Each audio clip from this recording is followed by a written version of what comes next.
Children, today we are going to begin with our country India location and physical features. As you already know that our country consists of 28 states and 8 union territory. This Dadar and Nagar Haveli and Daman and Diu, they are now considered in one union territory. And now the next part is the latitudinal and longitudinal extent of India. The latitudinal extent we are talking about this part. So how much part it covers starts from 8 degree 4 minutes north to 37 degree 6 minutes north. And when we are talking about longitudinal extent, this is this much: 68 degree 7 minutes east to 97 degree 25 minutes east. This is all these things are very important. It's given in your book. You have to learn this part. Now, as you all other things you already know, that we have this part is known as the Indian Peninsula because it is covered by from three sides the water. One side it is Arabian Sea, other side we have the Bay of Bengal, and the other part we have the down part we have the Indian Ocean. So therefore let us now move to the next part. The next part is the physical division of India. Now India, it represents a diversity of landforms. There are many different kinds of landforms are there. We have the mountainous area, we have the plains, we have the plateau region, we have the desert area, we have the island area. All these are there in India. So it is divided into five major physical division. Children, this all is given in your book. Number one is the Great Northern Mountain Wall. So mountain wall, where the mountains are present, this whole part. The state which are covering here, like Sikkim, Arunachal Pradesh, like your Uttarakhand, Jammu and Kashmir, all these places are covered by the mountains. Then we have the Great Northern Plains. We have the Punjab, Uttar Pradesh, Bihar, West Bengal, and these some places here. So this is northern plains. Then we have the Great Indian Desert, that is the Thar Desert, that you already know. This is the Great Indian Desert here. The Great Peninsular Plateau. This is the Peninsular Plateau, which takes the shape of a triangle. As White is said, peninsula, I had told you, this is covered from three sides by water. Then we have the coastal plain. Number 5 is, this is the plain. This is the plain region where I am drawing the line. This is the plain region. So these are the 5 physical division of India. Now let us take all these one by one. The Great Northern Mountains. Now the Great Northern Mountains, it starts from Great Northern Mountains starts from the Hindu Kush, the Karakoram range. You can see here the Hindu Kush and Kunlun Mountains. There is a knot made with palmy knot. Why it is known as knot? Because यहाँ पर एक knot बन गई है. And from here Karakoram range is coming out. You can see here. It's given in your book also, and form a continuous stretch of mountains from Kashmir in the west to Assam in the east, and they form from here Kashmir till Arunachal Pradesh. There we have the continuous stretch of mountains. The Karakoram mountains enter India in Kashmir and extend towards Tibet in the east, where they are known as Kailash range. In the Tibet, these mountains are known as Kailash range. I can show you this. Now next is God K2 also. K2 lies here. Karakoram K2 lies in the mountain range in the Gilgit-Baltistan part of disputed Kashmir, and it is the second highest peak, and its height is 8,611 meters height. And there are important glaciers are also found here, Siachen and Baltoro. And towards the south of Karakoram range, we have the Ladakh and Jaskar range. So these are the different ranges which are present. And then Himalayas are divided into 3 zones. The Himadri is the same zone which I have drawn with the red line. Here the mountains are of the height, the average height of the mountains over here, it is 6,000 meter.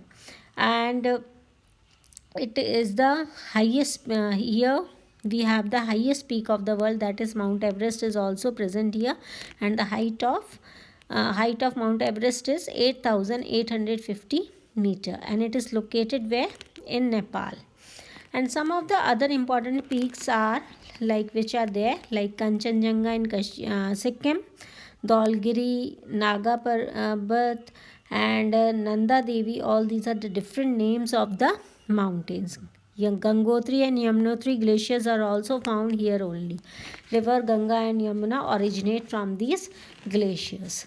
Then Himachal, second parallel mountains which are going from here, these are known as the Himachal.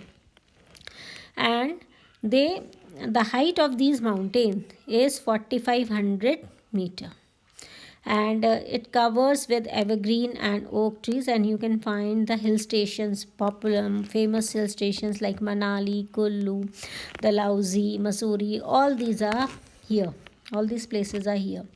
Then we have the third mountain range, that is the Shivalik mountain range, and that is the outer Himalayas. And the average height of these mountains is 1,200 meter. They extend along the foot of the Himachal from the Potwar Plateau and Bannu Plains on the west to the Brahmaputra valleys to the east. Now the next part, already it has been told to you. Before doing this, one more thing, the importance of these mountains. What is the importance, the influence? These mountains have protected India. Nobody can attack India from this side. Nobody can, you can see, nobody can attack India from this side, from the northern eastern side. From here only we always have the danger. Or here if we have, so we have from here, this side, China. There are some passes along the way from where we have these, and other 3 sides, that the southern part of India is surrounded by water, so we do not have any such problems over there. Now next is the northern plains. The green part which you are seeing over here, children, these are the northern plain. And the places which comprises northern plain is Punjab, Haryana, Uttar Pradesh, Bihar, West Bengal, Assam. These are the states which are the plain region, which are made up of plain region. And these plain region, the importance is many different. They form the 3 river systems. 3 river basins are found here. 3 main river. Which are those 3 main river? River Indus, River Ganga, and the River Brahmaputra. And River Indus is 2,700 kilometer long, originates from the Tibetan plateau and in the Kailash range, and drains out starts from here. Indus River starts from here, passes from here, and then it goes to the Pakistan, and then it drains into Arabian Sea. So here we have the Arabian Sea. This is River Indus. And then we have it flows through Jaskar range, Ladakh, glaciers, all these places. And then from Punjab also it goes, its tributaries and distributaries goes in Punjab also. Then we have the River Ganga. It starts from here only. That is the Gangotri.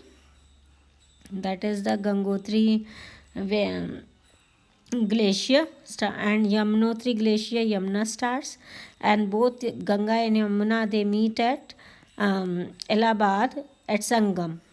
And the tributaries are there. Many other tributaries of Ganga river is there, like Gandak, Kosi, Chambal, Betwa, Son, and Damodar.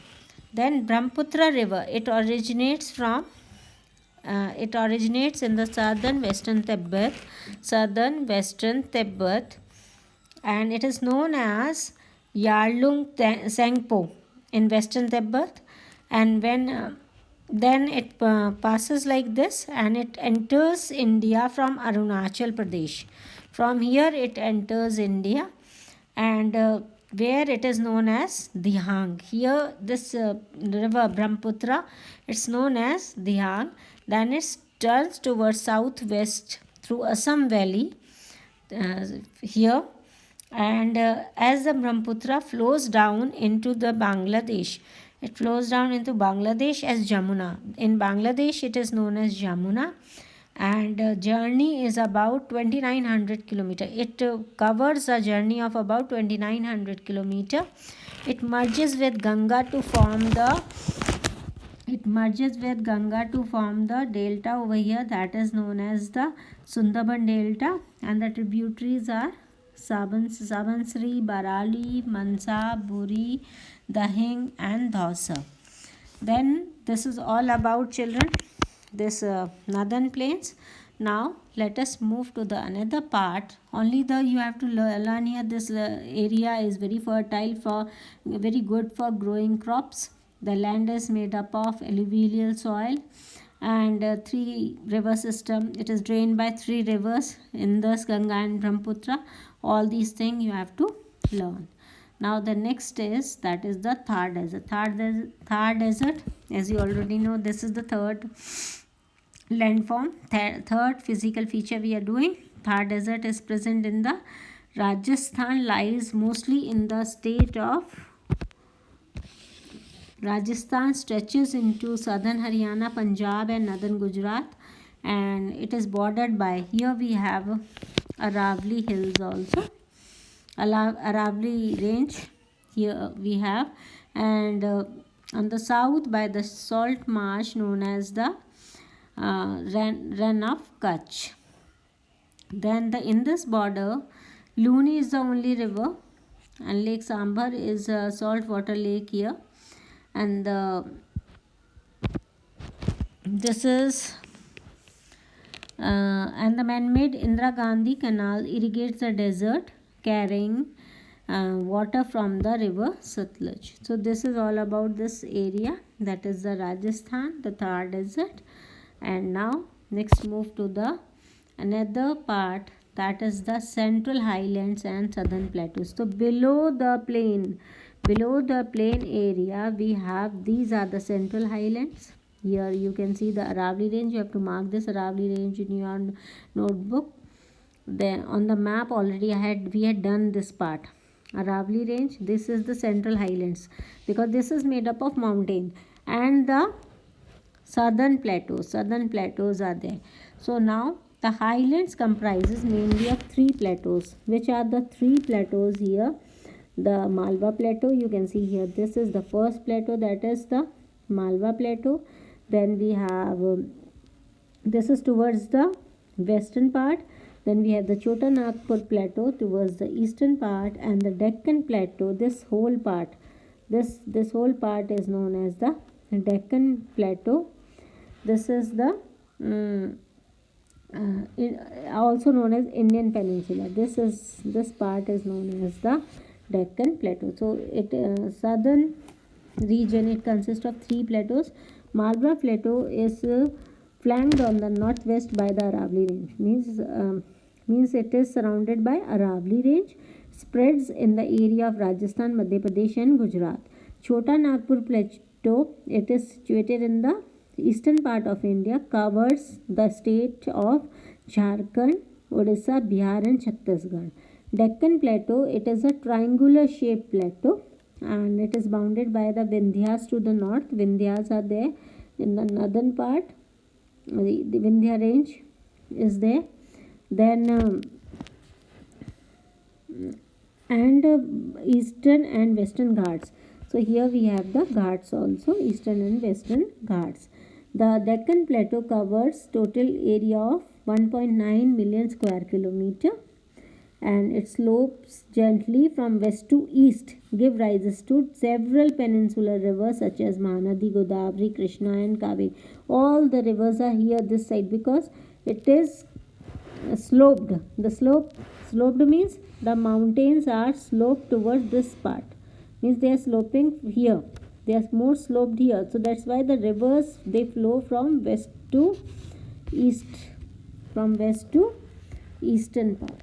Therefore you will find eastern part there are many rivers. River Krishna you can see here, you can see the river Godavari, Mahanadi. They are going into Bay of Bengal, starting from here and going into Bay of Bengal, and towards the western side we have Narmada and Tapi. Only two rivers are there. Then the plateau is the broadest. It is broad in the north and covered by the lava flows. It has black soil. This plateau, it consists of black soil, and which is very good for cotton cultivation. This area is very good for cotton cultivation.